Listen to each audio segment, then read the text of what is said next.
The Outlanders Journey. Tier 1, Level 3.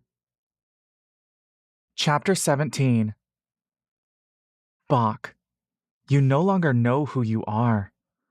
By your bedside, while everyone else is still fast asleep, is the old whisperer, and you feel a glint of recognition.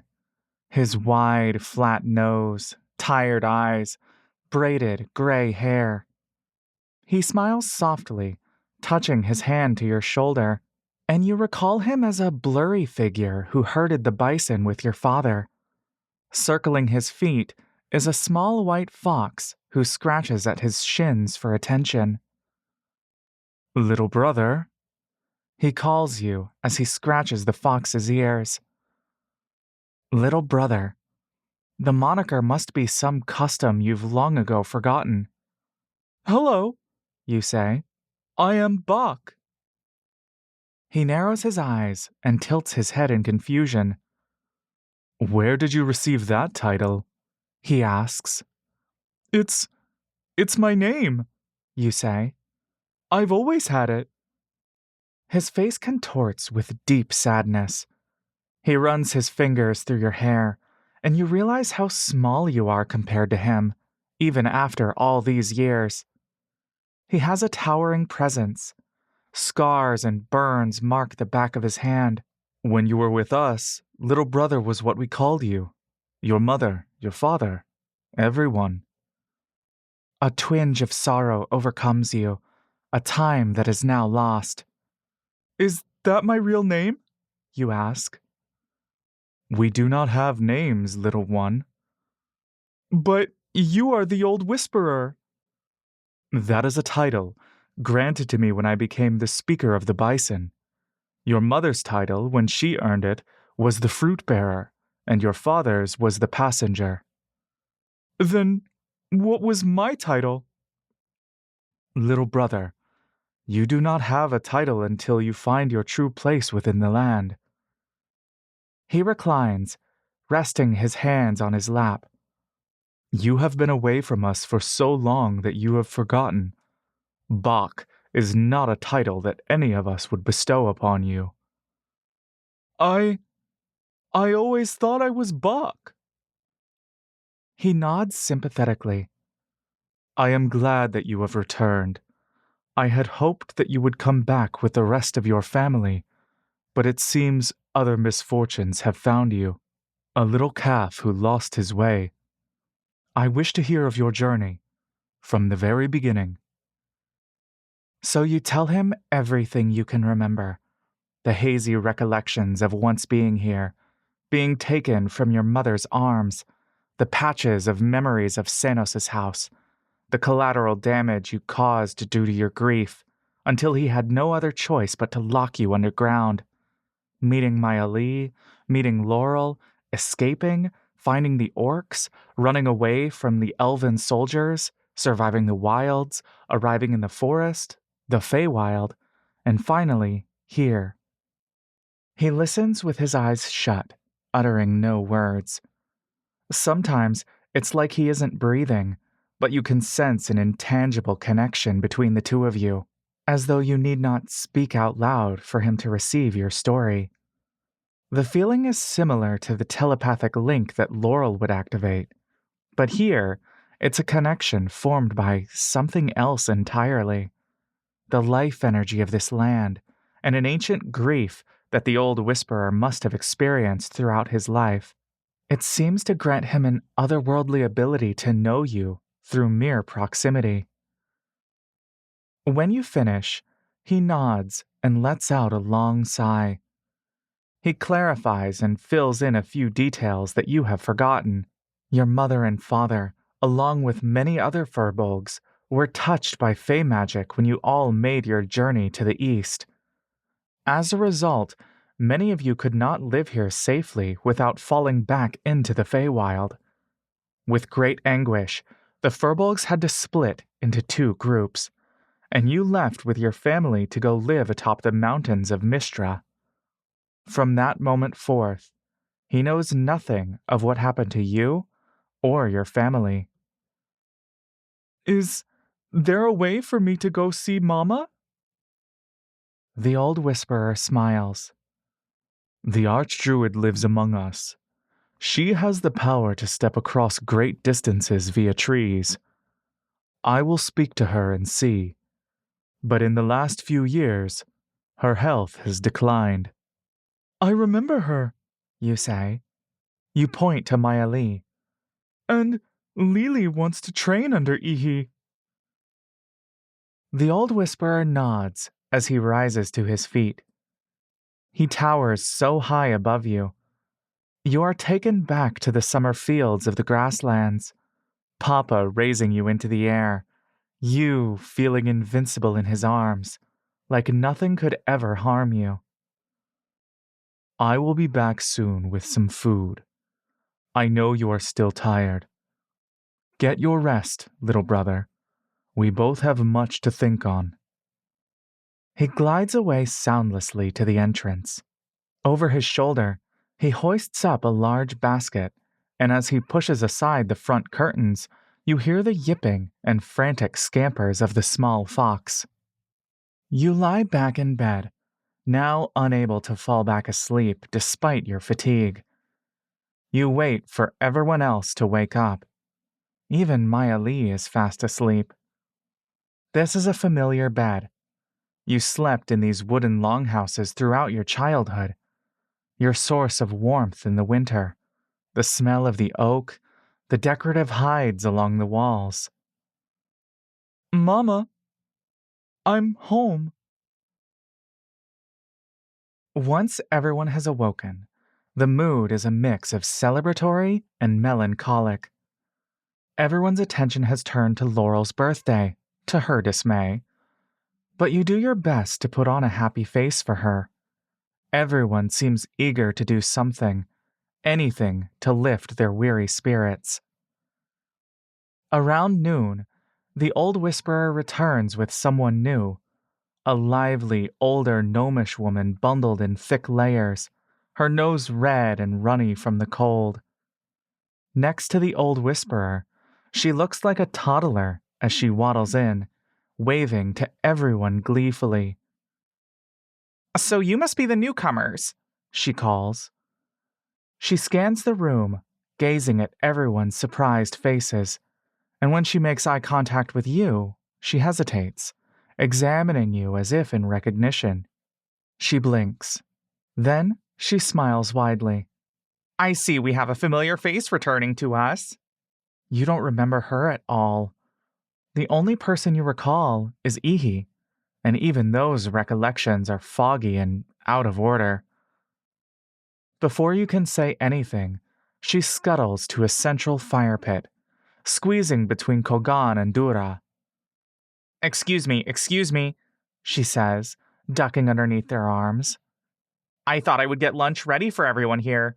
Much easier for me to cook the ingredients here than have you all travel to my abode. It's far too cold out there. She motions for the old whisperer to come over, and with a grunt, he carries that same basket you saw earlier. Metal seems to be clattering inside. Through the curtain at the front entrance, you spot the nearly camouflaged white fur of that small fox again. A little nose poking in, sniffing around. A perked ear, then the rest of its head and neck peer inside. It spots Rock, who is still snoring with Mock, and then slinks its way in. It crawls along the corner, curling up as it shakes the dusty snow off its body. You climb out of bed with great difficulty, but you wish to know where you are. You step to the exit, parting the curtain. First comes the immediate bite of the cold. Needles prick your exposed face as heavy snow blankets the ground. It is completely white outside, and you remember how much you loved winters as a child. You loved staying indoors and cozying up with Mama and Papa, enjoyed frozen cranberries by the fire as the winds howled outside. Despite your lost memories, these little glimpses of the past feel so precious to you when they come in flashes. You understand now that the only person who could have given you the name Bach is Senos. This is the identity that you wore, even after escaping him, even after his death. It was meant to encompass you, and much like what he did to your memories, you feel as though a part of yourself has been erased. There is nothing for you to look back on that is yours anymore. All you have is now and the future. When you were in the Feywild, you recall that something had happened there. You met a guardian who sparred with you, and after that you rescued Ark. But before any of that happened, you were only with Maya Lee and Mock. You had a vision, one that filled you with both confusion and anticipation. But you no longer recall what you saw. Something, someone, had reached out to you, only for you to forget. The fox, with its ears drooped, sniffs you curiously. You kneel, extending your arms towards it, and it curls its tail protectively as it slowly backs away. "It's all right," you say. "I won't hurt you." The fox twists its ears as it stares at you. It takes one step closer, now sniffing your hand. You run your fingers down its soft fur, and it scurries closer, leaning into your calves for warmth. With one quick scoop, you envelop it with your arms, carrying it further inside as it licks your hands. Errol, Laurel, Maya Lee, and all of the orcs who have woken up are gathered around this gnome woman. She appears to be setting down a giant pot over the fire. She turns around and smiles at you, beckoning you over. "This little rascal's been uncooperative all morning." The fox has buried its face into your armpit, where it's likely found the warmest part of your body. Its belly is expanding and shrinking rapidly as it breathes. Its fur is so soft, unlike Rock's coarse outer coat. Laurel makes room for you as Maya Lee giddily tries to pet the fox. Saki, now perched atop the old whisperer's shoulder, gazes down at the fox with an almost condescending expression. She puffs out her chest and begins to groom herself. You peer down into the gnome woman's pot, which seems to hold layers of metal racks inside. Little discs of some sort of pastry are arranged in a symmetrical pattern. "I can't believe there are baked goods in the INA," says Laurel, wiping at the corners of her mouth. "I haven't tasted bread in so long." The gnome woman laughs. "They won't taste quite the same as you remember. Here, we grow much more maize than wheat, and cornmeal is much harder to knead. Still, I sometimes get in the mood for baking if the old whisperer here has some bison milk and butter to spare." She elbows his stomach as he chuckles. "I save them for special occasions." You look over at her. She's taken off a few layers of her coat, and now you can better see her face. Knowing brown eyes, a round face with high cheekbones, curly brown hair that falls just above the shoulders. You really don't recognize her at all. "You're just as good with little animals as I remember," she says, closing the lid. With a small shovel, she scoops a few glowing charcoals from the fire and dumps them on top of the pot. "There, they should bake quickly enough." "I'm sorry," you say. I don't remember you." "Oh," she exclaims. "Well then, let me introduce myself again. My name is Nero." She taps her finger to her chin. "I suppose I am, or was, Archdruid Ihi's protege. These days, I'm more her caretaker. When you were here, little brother, I was traveling quite a bit, so you might not have seen me around." "You study under Ihi?" asks Maya Lee. Nero smiles at her. "I came here many, many years ago to learn her magic, but perhaps you will acquire her knowledge faster than I have." She pinches Maya Lee's cheeks. "She's been waiting for all of you." Maya Lee shrinks down, cowering behind you and Laurel. "Is the Archdruid not well?" asks Errol. Nero and the old whisperer glance at each other. The winters are especially harsh for her. She will normally enter a hibernation of sorts. In the spring and summer, we return to a place more inland, but in the winters, she finds solace living near the coast, even if much of that time is in peaceful slumber. Still, she wishes to meet all of you. She hopes to stay awake until she sees you. You hear a fluttering of wings, the soft landing of talons clacking on the floorboards. Rekka comes in, saying, I came to speak to Archdruid Ihi on behalf of the Western INA. Will she meet with me as well? Nero gazes at Rekka's badge, pinned clearly over his armor and uniform. In that case, we shall all meet her together. If it's an important matter, she will listen to your request. Rekka nods, bowing politely. Nero turns to you again. I'm happy you're here, little brother, even if you cannot stay for long. I believe Archdruid Ihi wants to see you. When you were here before, you were so ill from the effects of the Feywild that there wasn't much we could do to help you. I always thought it was quite sad that you left before you could understand the nature of your powers. You nod, thinking back to your recollections of Ihi.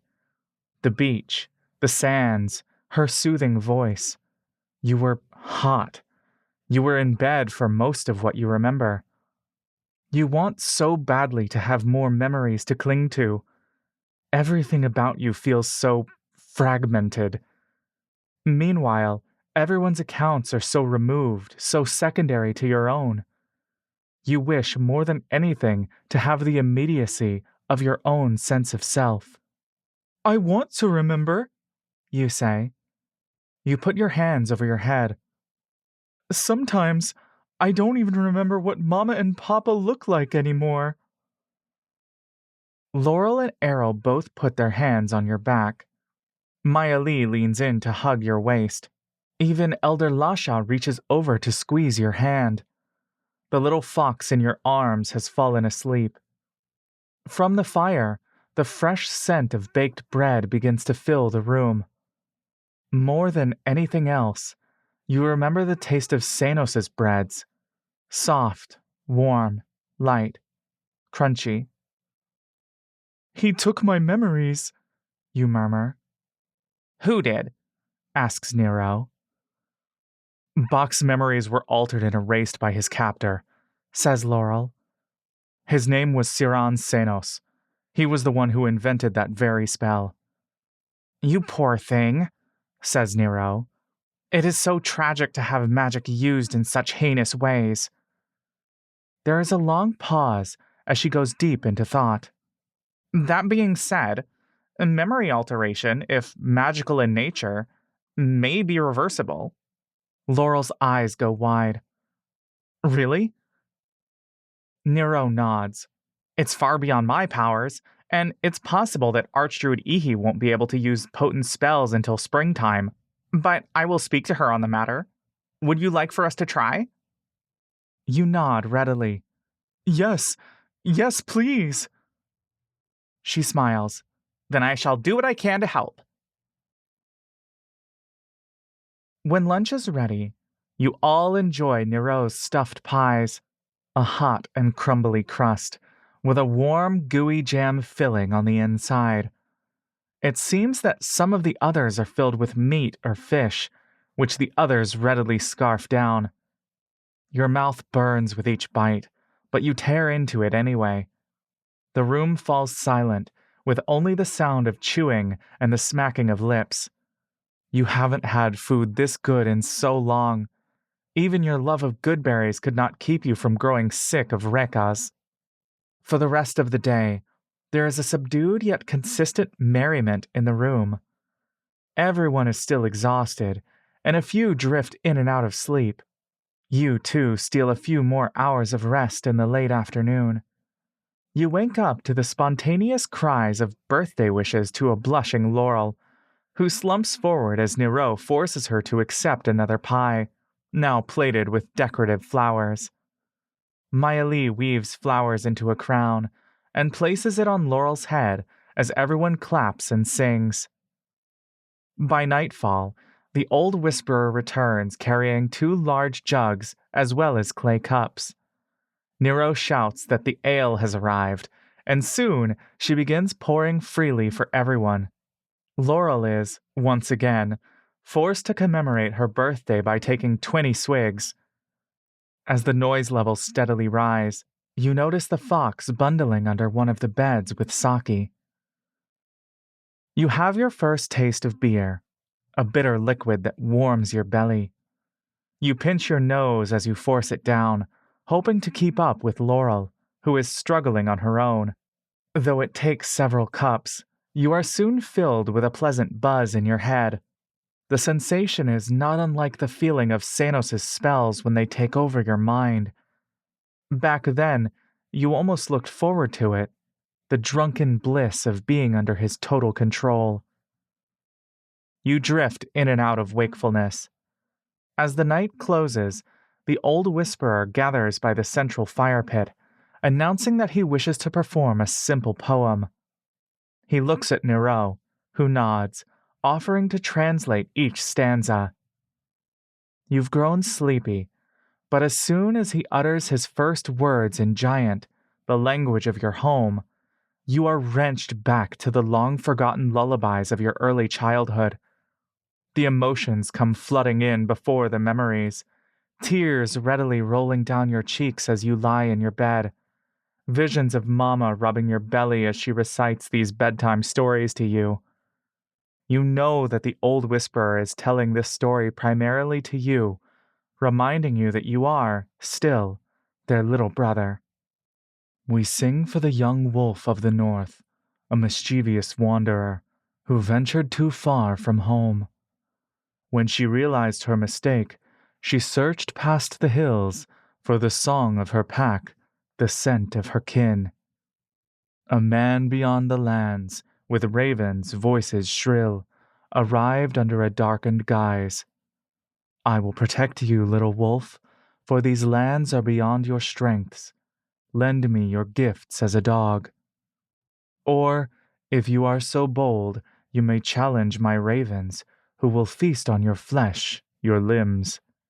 And you will regrow feathers, wings, talons, beak, until the ravens become your true kin.